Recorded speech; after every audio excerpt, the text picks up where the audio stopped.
The night drapes itself over the horizon like an endless veil, heavy with stars and trembling with whispers of unseen things. The sea glistens beneath the moon, a body of water that seems to breathe, to shiver, to ache with the pulse of something more than mere tide. Every wave folds into the next with a sigh, like the exhalation of a goddess, a slow caress that never ceases. It is not only water that laps against the shore, but memory, desire, and the infinite rhythm of life itself. To stand before this ocean is to stand before Yemaya. She is not merely within the waves, she is the waves. She is the salt that lingers on the tongue, the foam that curls like lace upon the sand, the deep belly of the waters that cradled both life and death. When one breathes in her scent, heavy with salt and moonlight, they inhale her essence, vast, maternal, and yet filled with secrets that stir beneath the surface like shadows beneath the skin. Yemaya is the beginning and the return, the origin of rivers and the grave of all waters, the one to whom all streams flow back as children to a mother's embrace. But she is not only mother, she is woman. She is desire given form, longing that flows without end. The ocean is not sterile in its immensity. It throbs with hunger, with yearning, with a pull that draws mortals closer until they can no longer resist. Yemaya embodies that contradiction, the comfort of a womb and the ache of endless want. To feel her is to be soothed and to be unsettled, to be lulled into safety and yet stirred by passions too deep to name. The stories say that Yemaya moves when the moon calls her, that under the silver gaze of night she rises from the foam, her body luminous as though sculpted from liquid light. Her hair spills over her shoulders like rivers themselves, dark and glistening, heavy with droplets that sparkle like gems.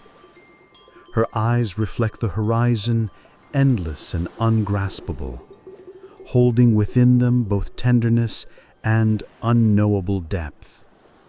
Those who have seen her say that her presence is a tide that overwhelms.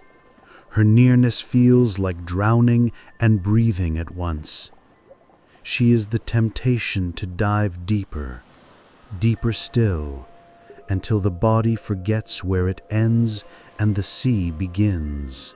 And yet, Yemaya is not cruelty. She does not destroy without cause. She nurtures, she protects, she enfolds the weary against her bosom as a mother does her child. Fishermen whisper her name as they cast their nets, trusting that her embrace will fill their baskets. Lovers walk the shores and leave offerings at her feet, seashells and flowers carried by the tide, hoping she will hear their prayers for union, for fertility, for passion. Women call on her during childbirth, knowing her waters echo the womb itself, her currents guiding life into the world with both pain and love. But like all seas, she is not without storm. Her gentleness can shift into fury, her caresses into claws of foam and gale. Yemaya feels deeply, and when sorrow or betrayal touches her, her grief shakes the world. Tempests rise, winds howl, and the ocean becomes a mirror of her rage. Still, even in anger, she remains divine, her fury as sacred as her tenderness, for both are born from love too immense to be contained.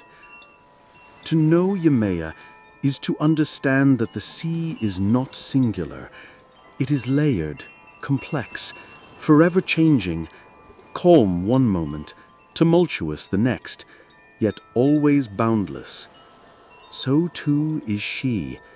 She is mother, she is lover, she is healer, she is storm. She is the keeper of secrets, and within her depths lie all the dreams, desires, and fears of humankind. Her waters remember everything, the tears shed into the waves, the laughter that echoed on the shore, the bodies entwined upon the sand beneath her gaze. She carries them all, every moment, every breath, every surrender. The Yoruba say that Yemaya once lived upon the land, among the Orishas and mortals alike. Her body vast and full, her breasts heavy with the milk that fed the world. But her essence overflowed. She could not be contained by earth or sky, and so she became the sea, pouring herself outward until every shoreline trembled beneath her touch. From that day forth, she has been eternal, the womb of all creation, the endless tide that no boundary can restrain. And yet, for all her might, there is longing within her, a loneliness that seeps into her waves, as though the vastness of her being aches for intimacy. The sea stretches endlessly, but within that expanse lies solitude, a desire to be held as much as she holds. This is the mystery of Yemaya, that even as she nurtures all life, she yearns for closeness, for connection, for the same tenderness she bestows. In this, she reflects the human soul, always giving, always craving, always caught between abundance and hunger. When the night is still and the ocean lies glass-like beneath the moon, one can almost feel her gaze, a gentle pull like fingers brushing the skin, an invitation whispered in the language of tides. She calls not only to sailors and wanderers, but to anyone who has ever longed for more, anyone who has ever stood at the edge of the world and wished to leap into something vast and unknown. Her voice is not heard with ears, but with the heart, a low hum, a vibration that spreads through the blood until it becomes impossible to tell whether the desire comes from within or without. To surrender to Yemaya is to surrender to transformation. She takes what is heavy, what is broken, what is weary, and she dissolves it in her salt. She strips away masks, washes clean the wounds, and whispers to the soul that it may be born anew. Yet such rebirth comes with risk. The waters may comfort, but they may also consume. No one enters Yemaya unchanged. Those who try to resist her find themselves restless, haunted by dreams of waves, by visions of a woman with eyes like horizons and hands that reach like tides. Her story is not merely of divinity, but of intimacy. To speak of Yemaya is to speak of the moments when the ocean seems alive, when it presses against the body as though in embrace, when its roar sounds less like water and more like a voice calling from beyond. She is the sea made flesh, the tide made spirit, the eternal reminder that all life comes from water, and all life will one day return to it. So let us begin, not with war or conquest, but with her song, a song that is softer than lullaby and fiercer than storm, a song that binds desire and devotion into a single endless current. Yemaya, mother of waters, lover of tides, goddess of all beginnings. Her myth is not only to be told, but to be felt, like salt upon the skin, like the kiss of foam around bare ankles, like the tide that forever pulls us back into her embrace. And thus her tale begins. The sea is never alone, and neither is Yemaya. Though she stretches as far as eyes can see, she is bound in eternal dance with those who walk upon the shore, those who sail upon her back, and those who share her divine essence. Her presence is magnetic, drawing both mortals and gods into her embrace, each carrying their own desires, their own hungers, their own wounds. At the heart of her being lies a duality. She is mother, the one who gathers the lost into her arms, who soothes the restless with the rocking of waves, who feeds life with her endless currents. Yet she is also woman, sensual and yearning, her body a mirror of the sea itself, soft and inviting at its surface, yet vast and untamed within. To see Yemaya is to know contradiction made flesh. She comforts and she tempts. She protects and she awakens.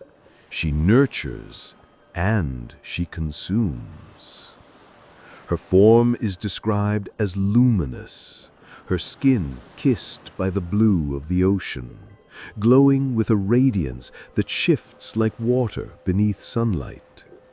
Her breasts are full, heavy with the promise of nourishment, but her hips sway like tides, promising something beyond nurture, the allure of passion, of closeness, of union that goes deeper than the womb.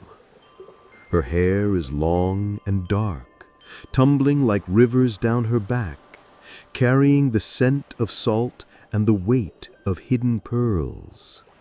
When she walks, the shore itself trembles, and when she moves through the water, it is as though the entire sea is an extension of her body. Yet Yemaya is not alone in this tale.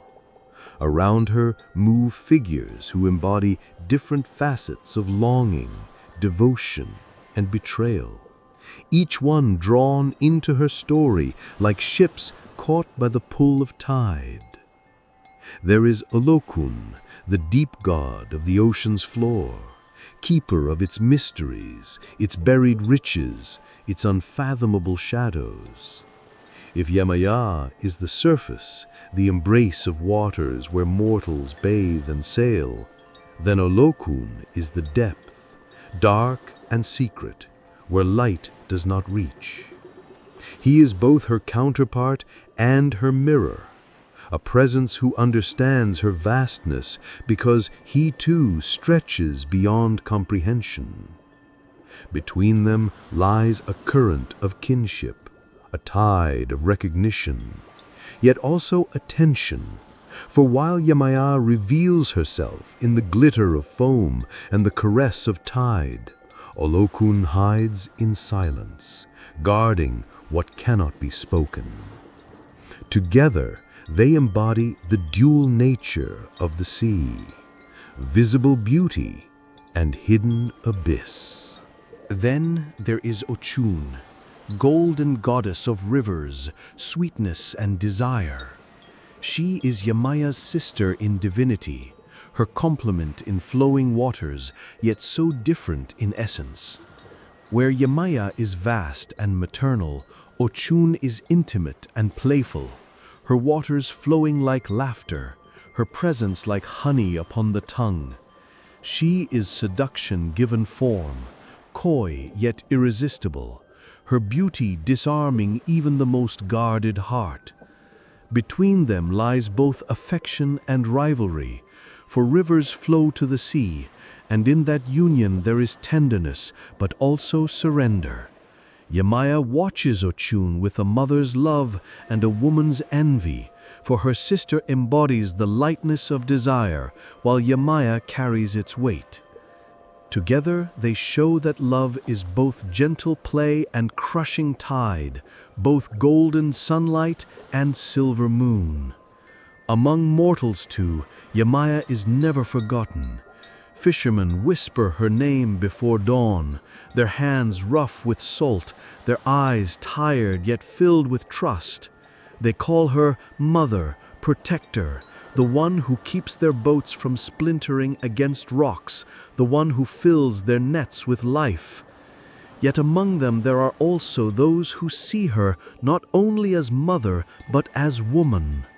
Tales are told of sailors who, alone on the horizon, have seen her rise from the water, her body glistening, her gaze heavy with invitation. These men return to shore restless, haunted by her image, longing for a touch they cannot forget. Some never return at all, their bodies claimed by the sea, their souls said to rest forever in Yemaya's embrace. And there are children too, for Yemaya is not only goddess of tides, but mother of many. Legends say that the Orishas themselves once suckled at her breast, that her milk nourished gods and men alike. Each child she bore carries part of her essence, yet each one reflects a fragment of her longing. Some embody joy, others sorrow, others fury, but all are pieces of Yemaya's boundless being.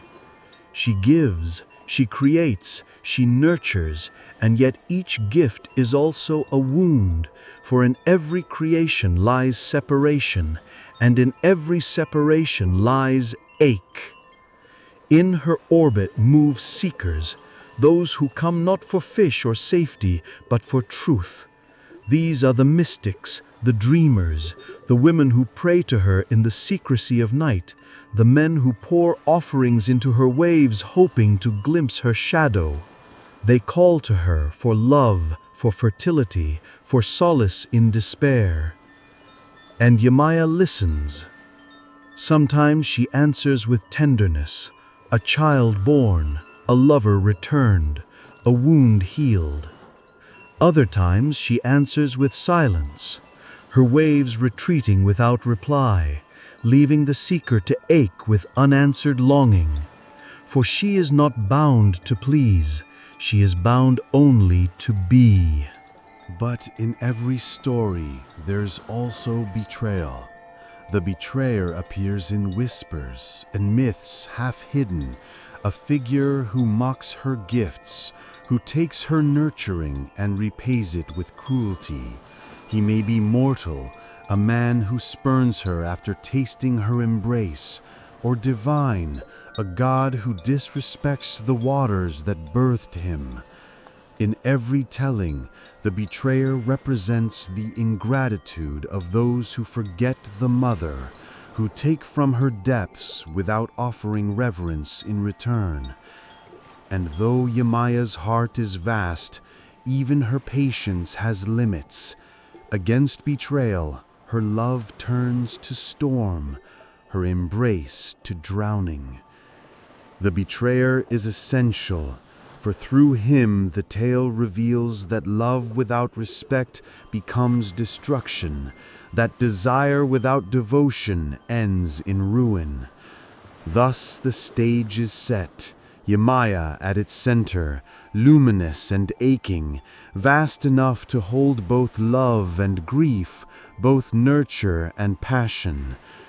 Around her, Olokun with his hidden depths, Ochun with her golden laughter, mortals with their prayers and their lust, children with their fragile needs, seekers with their endless longing, betrayers with their careless cruelty.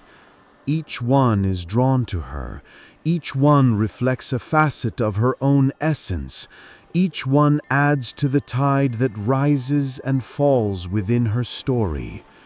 To know these characters is to step into a circle of intimacy. They are not distant gods upon unreachable thrones. They are currents within the same sea, touching, colliding, entangling. Yemaya is the center, yet each figure sharpens her reflection, showing her as more than mother, more than sea, more than goddess.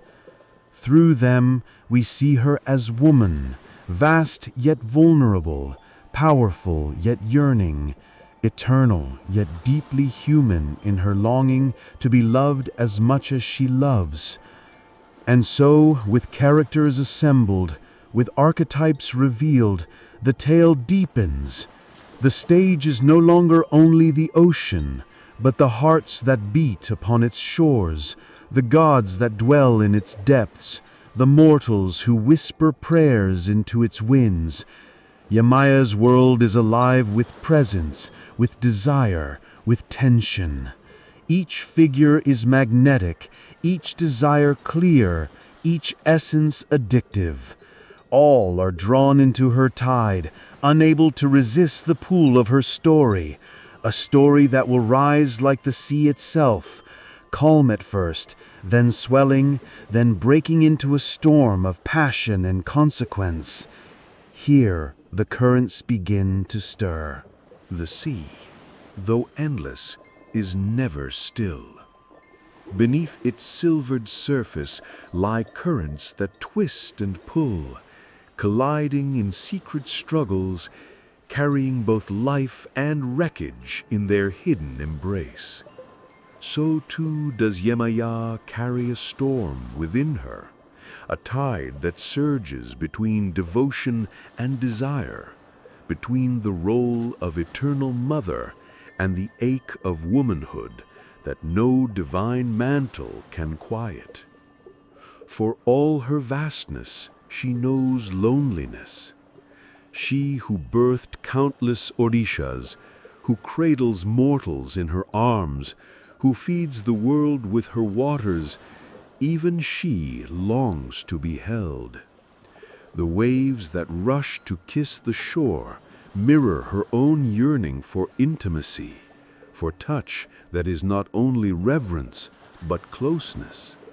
She gives endlessly, yet who gives to her? She nurtures, yet who soothes her in return? These questions ripple through her like currents beneath a calm sea, unseen, but impossible to silence. And in this space of longing, temptation rises. There are nights when Olokun, keeper of the ocean's abyss, sends his silent presence into her thoughts. She feels him not as touch, but as pull, a dark gravity tugging at her tides. He does not reach for her with caresses, but with depth, his silence pressing against her vastness like a challenge. He mirrors the parts of her she hides, the secrets, the sorrows, the darkness that no moonlight can reveal. In him she senses both danger and recognition, for who else could understand the weight of eternity but he who lives in the unlit heart of the sea? And yet Olokun is unknowable, withholding, his affection buried in shadow. He tempts her with what he does not give, leaving her torn between attraction and frustration, between the promise of intimacy and the certainty of solitude. But Olokun is not her only pull. There is Ochun, golden sister of rivers, who flows with laughter and sensual ease. Ochun dances where Yemaya aches, seduces where Yemaya mourns, delights where Yemaya restrains. The mortals adore her sweetness, flock to her beauty, and Yemaya watches with both love and envy. She envies her sister's lightness, her freedom, the way she can embody desire without the burden of being mother to the world. Yemaya feels passion throb within her, yet when she reaches for it, the world demands her milk, her protection, her sacrifice. Ochun lives as the river, free to wander, while Yemaya must remain the sea, vast and boundless, but chained to her own immensity. It is in this tension that her desires grow sharper. She wants to be more than womb, more than tide. She wants to be touched not as mother, but as woman. To be kissed as passionately as the waves kiss the rocks. To surrender in abandon without the weight of the world pressing upon her shoulders. Her body, divine though it is, aches with the same hunger as mortals. She longs for closeness, for warmth, for someone who will look into her eyes and see not the goddess, not the mother, but simply Yemaya. And yet, mortals who seek her bring only betrayal. Sailors call to her in desperation, offer flowers, pour honey into her waves, whisper promises of devotion. And when she rises to them, shimmering with moonlight, offering her tenderness and her power, they tremble. Some fall to their knees, overcome by awe, unable to approach. Others reach for her with trembling hands, their eyes full of desire, but always their hunger is selfish. They seek from her what they will not return.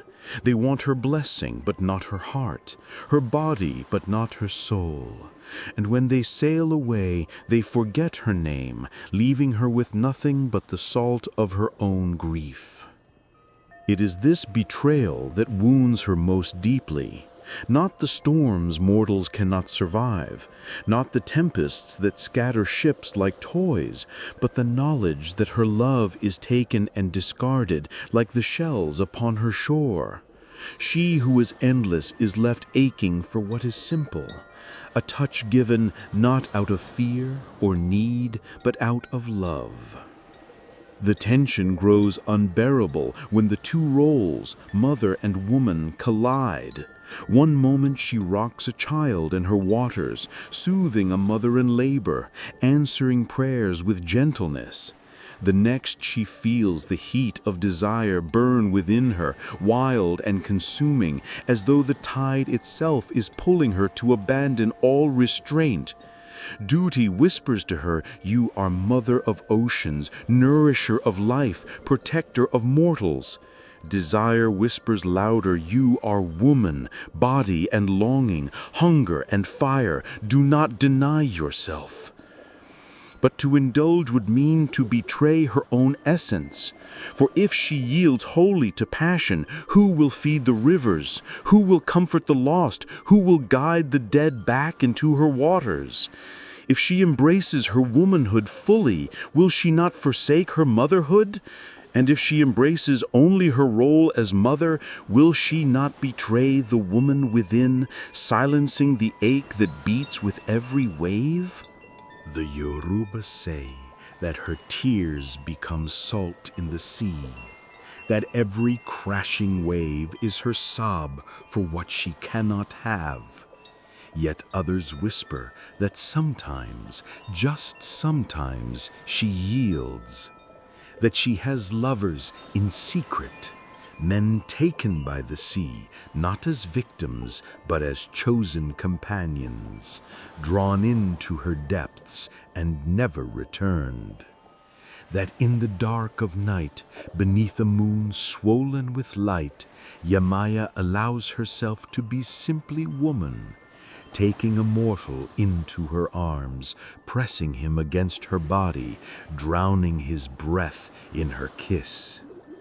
Some say these men become eternal, hidden in her depths as beloved souls. Others say they dissolve into foam, vanishing with dawn, leaving only the sea's memory. But always the longing returns, sharper than before, for no passion is enough to quiet the immensity of her need.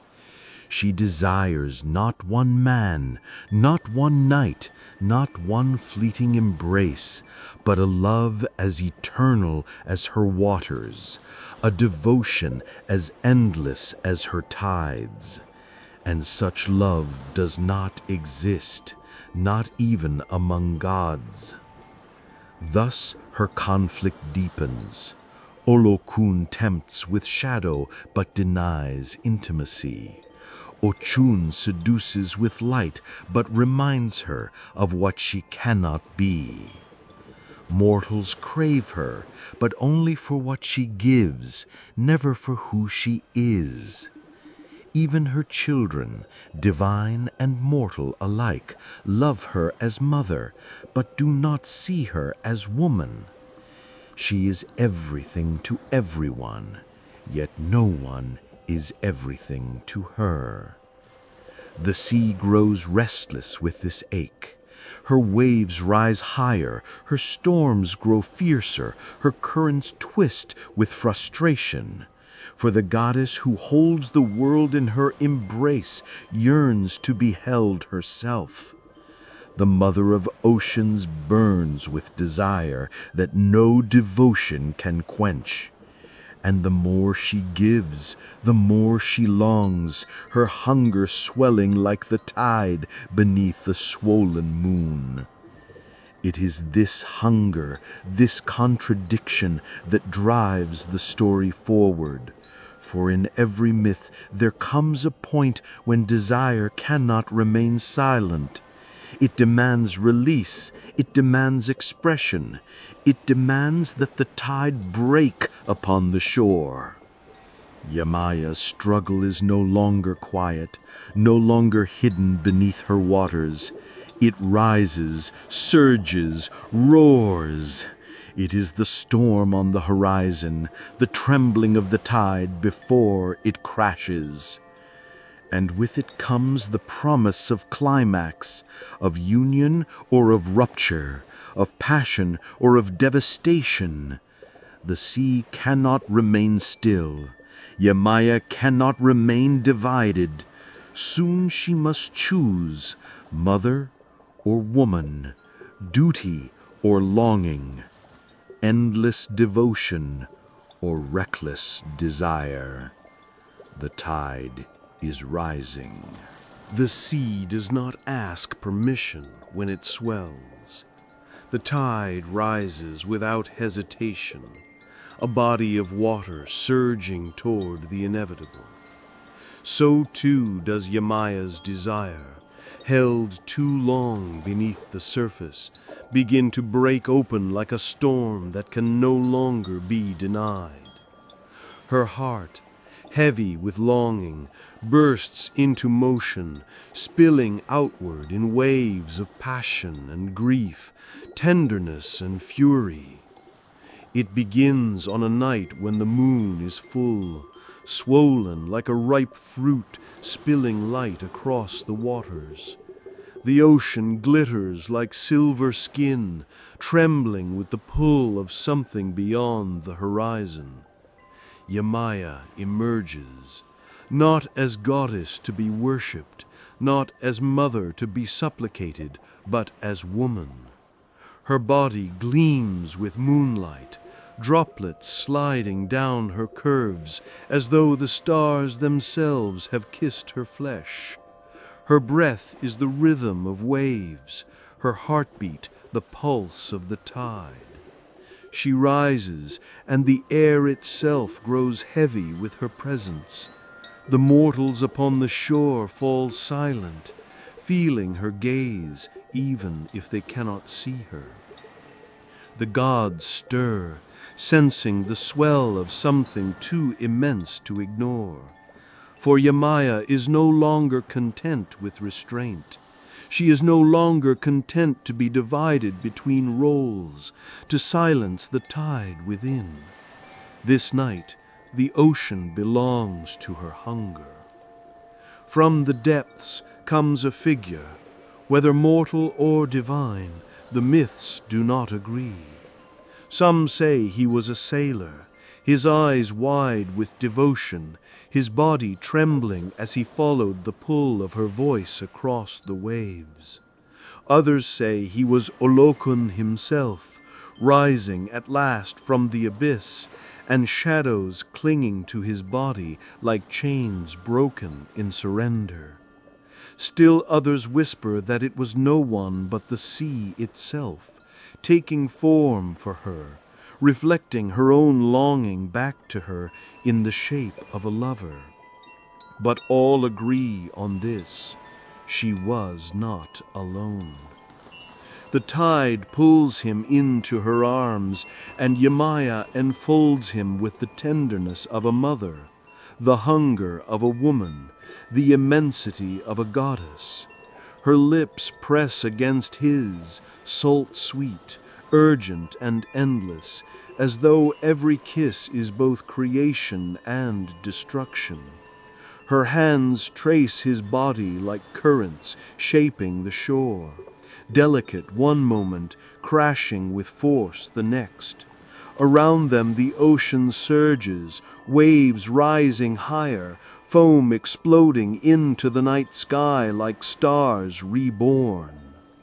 It is not simply a union of bodies, but of essences. Her longing pours out of her like rivers into the sea, unstoppable, uncontainable. She moans, and the wind rises, howling through the palms. She arches, and the waves break upon the shore with thunderous roar. Her cry of passion echoes through every conch shell, reverberates through the bones of the earth, shakes the heavens themselves. She is no longer the patient mother, no longer the distant goddess. She is pure desire, stripped bare of restraint, a tide in human form, crashing into another soul with unrelenting force. For a moment, all boundaries dissolve. There is no separation between woman and sea, between lover and tide, between flesh and foam. The water embraces them, swallowing their bodies in cool caresses, lifting them, rocking them, pulling them deeper and deeper, until it is impossible to know where Yemaya ends and where her lover begins. The salt burns sweet upon their skin, their mouths, their eyes, and yet they do not resist. To drown in her is not death, but rapture. To be consumed by her is not loss, but transformation. The climax surges higher still. Her body shudders with release, and the sea answers her, storm breaking open across the horizon. Lightning flashes, illuminating her figure, as though the heavens themselves worship her ecstasy. Thunder rolls like the sound of her heartbeat, magnified to cosmic scale. Rain falls mingling with tears she cannot hold back, tears of fulfillment, of sorrow, of hunger met and yet never fully sated. For in giving herself so completely, she tastes both bliss and the ache of knowing it cannot last. In this moment of surrender, Yemaya reveals all of herself. She is not only mother, she is not only goddess, she is woman, vulnerable, burning, infinite in her need and her gift. She is the ocean that gives life and takes it, the tide that kisses the shore and then rips it away, the storm that both destroys and renews. Her climax is not gentle, it is cataclysmic, a breaking open of all the contradictions within her, flooding the world with her truth. Her lover, whoever he is no longer merely himself. He becomes vessel, reflection, sacrifice. Some say he survives, transformed, carried forever in her tide as beloved. Others say he vanishes, dissolved into her waters, nothing left but foam on the waves. And some whisper that he was never meant to last, that he was only the mirror she needed in that moment, a body through which she could express the fullness of her longing. Whatever the truth, he is secondary to the greater revelation. Yemaya has allowed herself to feel fully, without restraint. And in that release, the world itself changes. The fishermen awake to find the sea both plentiful and dangerous, their nets brimming with life, yet their boats rocking with unusual fury. Lovers who walk the shore that night feel their bodies ignite, touched by her ecstasy as though carried into it themselves. Women in childbirth find strength, their cries echoing her passion, their children born with ease as if carried by her tide. Even the gods feel it, their thrones trembling, their temples filled with the vibration of her release. Yemaya's climax is not private. It ripples outward, touching every life, every shore, every soul that belongs to her waters. Yet, even as the storm subsides, even as the waves calm and the moonlight steadies upon her surface, Yemaya weeps. Her tears mingle with rain, pouring into the sea. For though she has tasted passion, though she has given herself utterly, she knows the truth. The hunger will return. The longing is endless, for no embrace, no kiss, no storm can contain the vastness of her desire. The ocean cannot be emptied, it can only rise again, again, again. But perhaps this is her gift, that in her unending ache she mirrors the human heart. For who among mortals has ever found love enough to quiet them forever? Who has ever kissed once and never craved again? Who has ever been touched deeply enough to say, "This is enough, I need no more"?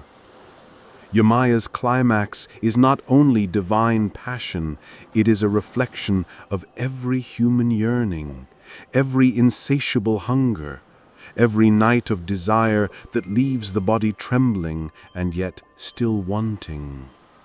Her essence is revealed in this storm of intimacy. Yemaya is the tide that rises without end, the womb that creates without limit, the lover who gives and still aches to receive. She is the embodiment of longing itself, the eternal truth that passion is both blessing and curse, both ecstasy and ache. And as dawn approaches, painting the horizon in hues of rose and gold, she sinks back into her waters, her body dissolving into foam, her cries echoing like whispers beneath the waves. The sea calms, but it does not forget. The tide retreats, but it carries her memory. And those who walk the shore that morning feel it in their blood, a strange trembling as though the goddess had touched them too. The climax has passed, but its echo lingers. The world is altered, the story forever changed. Yemaya has revealed her truth, and once revealed, it cannot be undone. The storm has passed. The waves, once towering with hunger, now stretch themselves into long sighs against the shore. Foam lingers like breath after a cry, fading softly into the sand. The moon lowers toward the horizon, pale and exhausted, and the first hues of dawn slip quietly across the sky. What was chaos becomes rhythm again, though not as it was before. The ocean remembers, and in her depths Yemaya drifts, wrapped in the silence that follows release. Her body, luminous in the dim light, is no longer trembling with desire, but with the quiet ache that follows it. The currents around her rock her gently, cradling her in the way she has cradled so many. Yet she knows this calm is not peace. It is the hush after a confession, the stillness that comes when one has unveiled too much of their soul. For she has allowed herself to be both goddess and woman, mother and lover, creator and vulnerable flesh. And though the sea has swallowed her cries, she cannot hide what has been unleashed. The gods who watched from their thrones whisper among themselves. Some are shaken, some envious, some softened by her courage. They know that what Yemaya has revealed will not fade like foam. It will ripple through time, through prayer, through song. The mortals too will feel it. Fishermen casting nets into waters that seem both bountiful and strange. Women gazing at the sea with new tenderness. Lovers kissing with the fervor of waves that remember her moans. The world itself carries her echo, and there is no undoing it. Yet Yemaya herself drifts in uncertainty. For though she has tasted the fullness of desire, though she has surrendered and been transformed, she remains bound to her nature. She is mother of oceans, womb of existence, eternal tide. And in that eternal role, she cannot remain the lover, the vulnerable woman who wept and arched and surrendered beneath the moon. That part of her is real, but it cannot stay at the surface. Duty, like gravity, pulls her back into the depths. Her heart aches as she recalls the arms that held her. Whether mortal, divine, or reflection of herself, it does not matter. She remembers the salt on his lips, the heat of his breath mingling with hers, the storm that was not of weather, but of souls.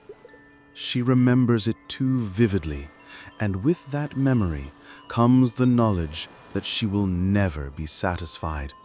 For desire is endless. It fills for a moment, and then it empties again, leaving thirst sharper than before. The goddess knows this truth now with greater clarity than ever. Love is not a destination, but a tide. It rises, it falls, it returns. Always it returns. The sea around her begins to calm, yet beneath its surface currents twist in quiet unrest. This is her reflection. Outwardly, Yemaya is again the serene mother, the eternal ocean where all rivers end. She whispers comfort to her children, her voice low and soothing, carried on the waves. She offers abundance to those who honor her, healing to those who cry out at her shore. To them she appears endless, patient, radiant in her strength, and yet within her the storm has not vanished.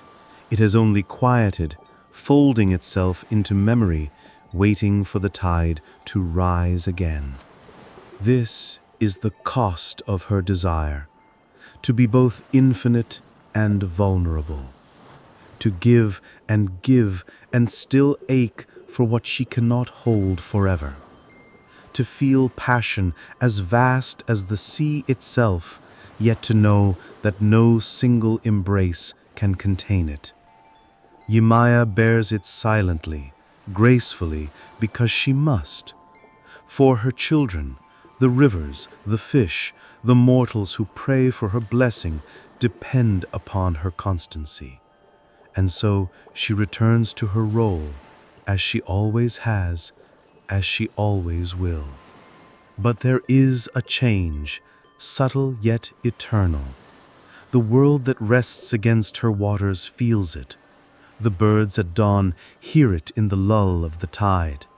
The women washing their clothes in the river sense it in the pull of the current. The sailors who cast their nets glance uneasily at the horizon, as if aware of some hidden hunger beneath its surface. Yemaya is the same, yet not the same. She has carried her passion into her essence, woven it into her waters, so that all who touch her will know what it means to long, to ache, to surrender. She is mother, yes. She is goddess, yes. But she is also the eternal reminder of the heart's restlessness. She embodies the beauty of love and its impossibility, the sweetness of intimacy and the sorrow of its brevity. Her calm is a veil, her silence a mask, her patience a tide that conceals storms beneath its surface. And those who listen closely, who place their ear to a seashell or dive into her depths, can still hear her cry, a cry that is both pleasure and grief, both abundance and emptiness. The mortals will tell stories.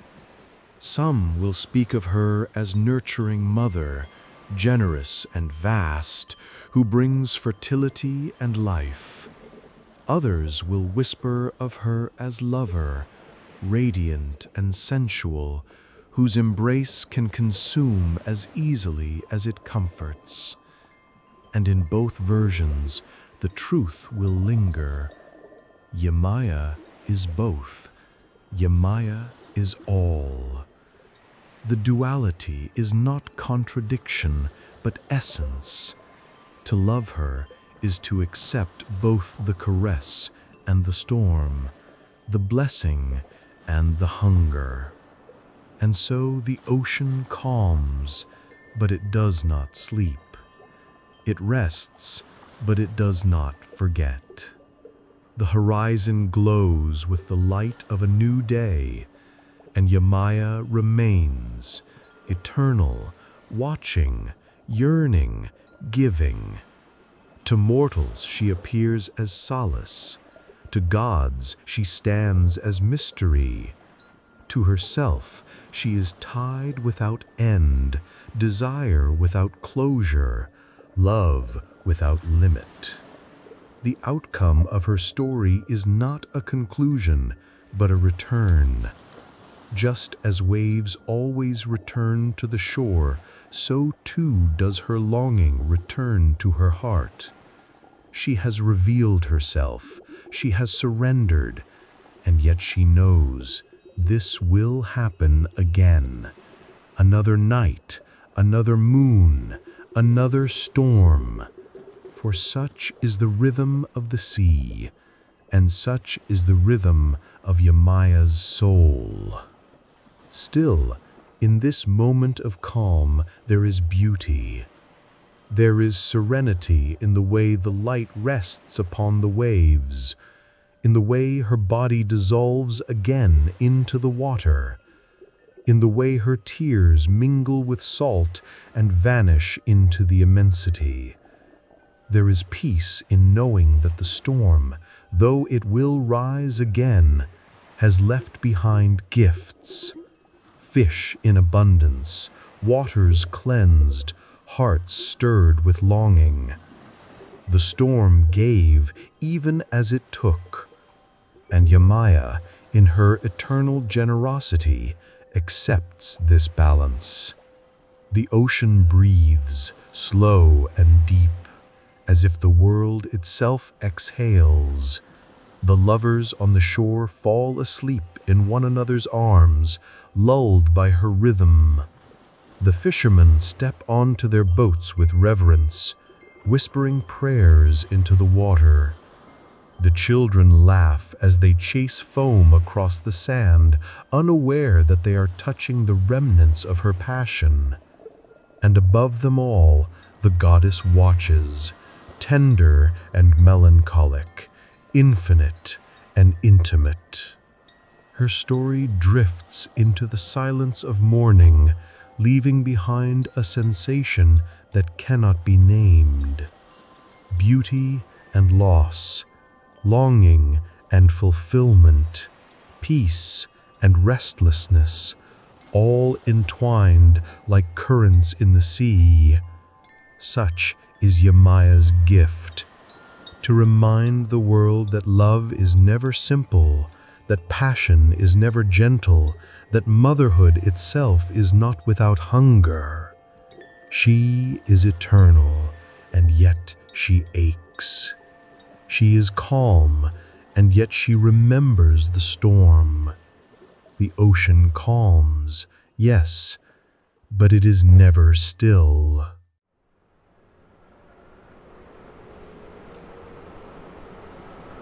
Listen closely now, not to me, but to the ocean. When you stand at the shore and let the tide brush against your ankles, you are touching Yemaya's skin. When you hear the endless breathing of waves, you are listening to her sighs. And when you feel that ache in your chest, that longing without name, that hunger that no embrace can ever quiet, you are feeling her heart inside your own. Her myth is not a story to be placed in the past. It is a mirror, a tide within us. For who has not felt torn as Yemaya is torn between what we owe and what we desire, between duty and passion, love and loss, constancy and surrender? She is the goddess of water, yes, but water is nothing if not change. It wears the mask of calm, but within it swirls unrest. So too does Yemaya wear the veil of mother, yet beneath it burns the lover's hunger. Think of her not as distant, but as present in every drop. When you drink, you take her essence into you. When you bathe, she caresses your skin. When you weep, your tears are her tears. Yemaya is not outside you, she is within, a rhythm that echoes through every heartbeat. The ocean is not far. It moves in your veins, it surges in your desires, it pulls you toward and away from what you love. The myth whispers of sacrifice. Yemaya bears the cost of being eternal, to give endlessly, to nurture endlessly, yet to ache endlessly too. In her we see the truth of love, that it fills and empties, heals and wounds, offers and takes away. We call her mother, but she is also lover, and in that duality she is most like us. For do we not love with the same contradiction? To give while we ache, to surrender while we fear, to cradle even as we burn. She teaches us that passion is not a flaw, it is not weakness, it is tide. And like tide, it will return again and again, even when we try to silence it. Yemaya does not apologize for her longing. She weeps, she desires, she embraces, she lets go, and still she remains divine. From her we learn that to be whole, we must accept all sides of our nature, the calm and the storm, the giver and the seeker, the mother and the lover. And yet there is a sadness in her truth, for her passion can never be fully kept. No single body, no single night can contain the ocean.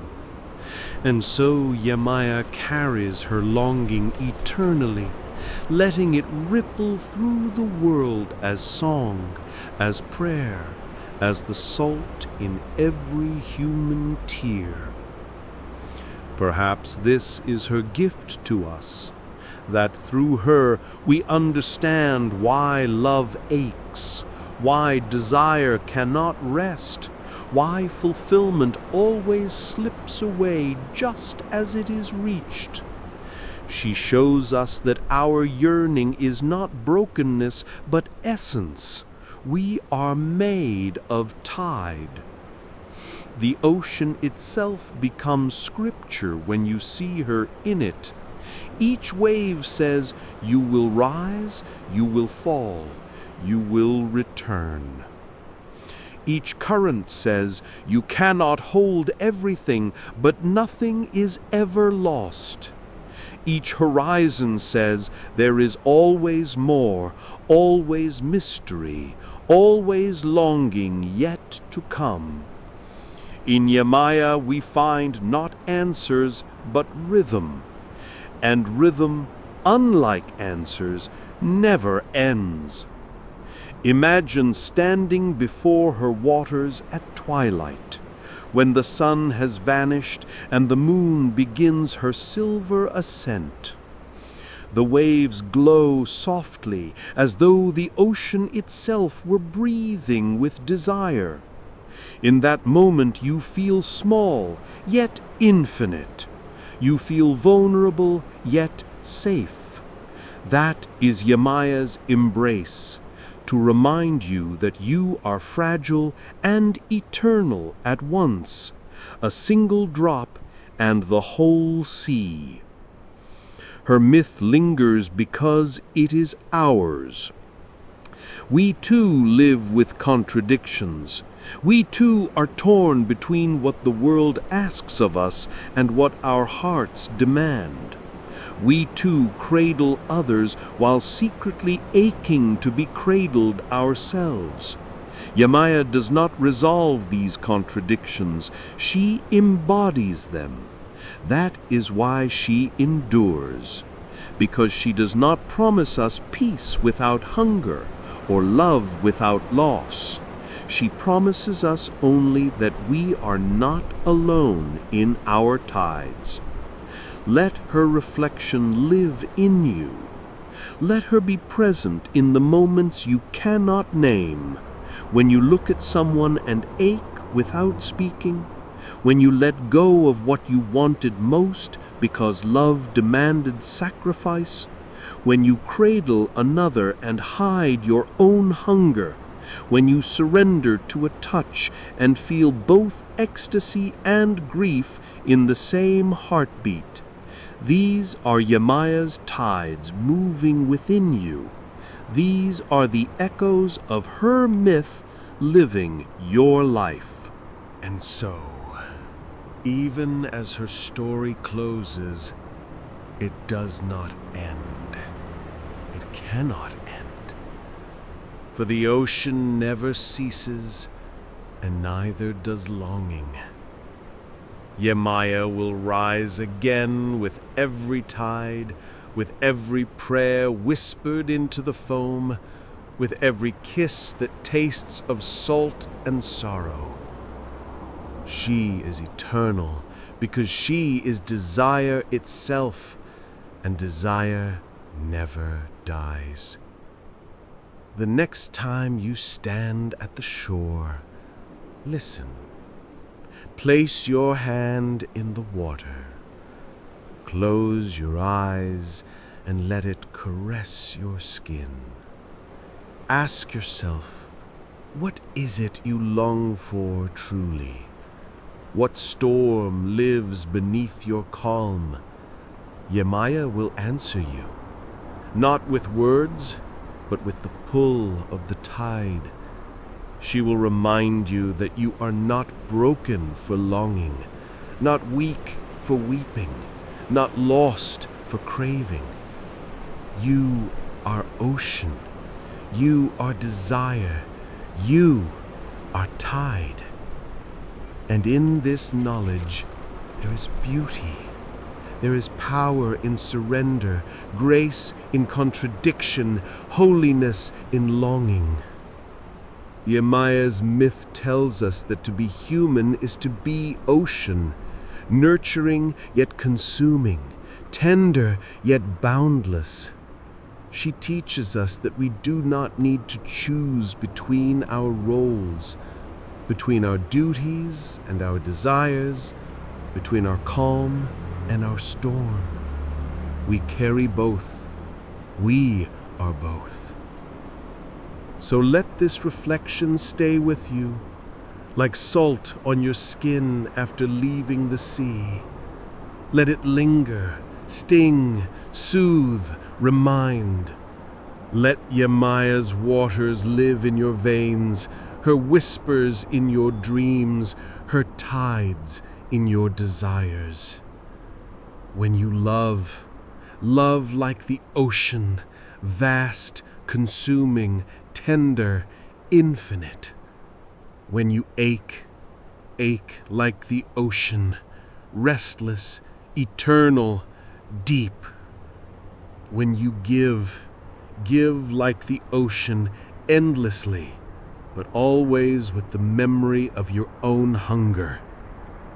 And above all, remember this: the ocean is never still. It calms, yes, but it always moves. So too will your heart. Do not fear its tides. Let them take you.